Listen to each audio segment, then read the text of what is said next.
have school districts in the state of Connecticut who are so low performing that we cannot continue on the track that we currently are. Now, in Newtown, we have a lot of great things that we can be proud of in terms of how we're educating our youth. But when we look at it statewide, we really have to look at what needs to change. And so that's happening this session and probably over the next few sessions. Some other things I think are going to be important to watch, especially as a council and as a first selectman, are the storm related issues. The governor just came out today with his plan to address many of the issues that were presented by mayors and first selectmen, such as First Selectman Lodra. I have not had the time to vet those yet, as they just came out this afternoon. However, I know that many of them have to do with communication between the utilities, as well as sharing information between the utilities and the municipalities. Really the preparedness and making sure that when we say we're going to deliver water, the water gets there. So as simple as that to the bigger issues such as communication, tree trimming, pruning, etc. Other than that, we take our lead from the town most of the time. We take our lead from Pat. We get our marching orders on a monthly basis, if not more than that, during our meetings. And like Representative Hovey said, we split up, we divide and conquer sometimes. And I think that's a true asset to kind of the structure we have here in Newtown. So, I have seen that there's something very unique about the relationship between your first selectman and the legislative team that you have.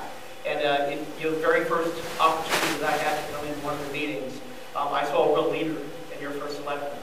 So it was very exciting for me to step into that, because it's nice to have that kind of foresight and vision in a leader who knows where she wants to go with the town and is backed up by everybody in this room, and is able to give us what he mentions as marching orders. But having that definitive vision early on is a true credit to what happens here in Newtown. And I'm very excited to be part of that. As far as what's going to happen this session, I think my colleagues have done a great job, kind of giving you an overview. The only other thing that might affect Newtown is I know that through the GAE committee, there'll be a lot of talk about managing information, specifically privacy, social security numbers, online, town clerk issues. I think that will also be happening over the next session. So with that, I'll turn it over to whoever's next to ask questions. Thank you. It makes a lot of sense to a lot of us. I think you'll also hear some talk about special education funding and reimbursements. That traditionally, especially in my opinion, has been a more fair way of looking at helping out towns and cities. I mean, you all know, and anyone who's served in the Board of Education anytime knows, you want to do as well as you can for parents and kids who have special needs, but the better job you do, the more attractive you are to more kids, and the burden continues to grow. And the state's share of that funding has not kept up with that burden. So I think you'll hear discussion about ECS, you'll hear discussion about MBR, you'll hear discussion about special ed. I think you'll also hear discussion about charter school, other types of public school funding, and whether or not money follows the child or there's a different way of reimbursement. So, for example, there's right now, if a student leaves Newtown and goes to a charter school or a magnet school, Newtown continues to get the ECS money for that child. There are some who think that maybe we should shift that balance so that the charter magnet school gets more and the town where the student is leaving gets a little bit less. But I think you'll hear all of those discussed, and as Chris pointed, on top of that will come the overlay of accountability and how actually school districts are spending the money. As a community, the changes in your educational programming should be based on best practice, which is a constant topic of communication nationally.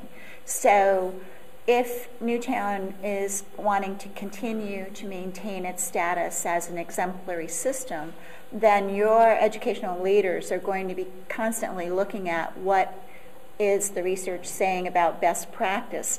So you may be hearing some talk within the system about some changes and things like that that have more to do with responding to the best practice talk versus what we are actually talking about legislatively, because at this point, we really, as Senator McKinney said, we're not contemplating any mandates now. I mean, you get, legislation that comes up, but from the perspective of the Education Committee, I think that our focus this short session will be around how to start the implementation of this whole idea of transparency and accountability educationally across the state to remediate the achievement gap.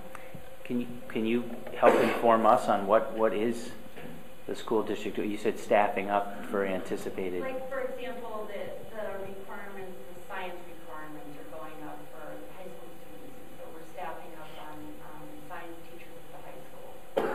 And there are other requirements that were also in mandates that they're just staffing up. That was part of the secondary education changes. Right. I don't think you'll see a change in those. And given the financial difficulties we have as a state, I don't think you'll see additional funding to help you with those either. The other thing is that one town may label a certain expenditure something very different than the next town over. And so when we talk about things like a common chart of accounts, which actually would achieve some stability and some kind of common ground with language and whatnot, you're going to have towns saying, no, I don't like it this way, I don't like that way. So that, I know, is a priority. And with any education reform, whether it be curriculum-based or simply building schools or indoor air quality or whatever, you have so many various stakeholders that will have their fingers kind of in the pot. And so for us to tell you what exactly is going to come down the pike today may be very different. You have superintendents, teachers unions, parents, advocates. You have a whole legislators, a whole host of people with maybe differing agendas or looking at the same problem from a different angle. So to make a promise about what's to come or what may come is very difficult. And I think that's a blanket statement for every policy that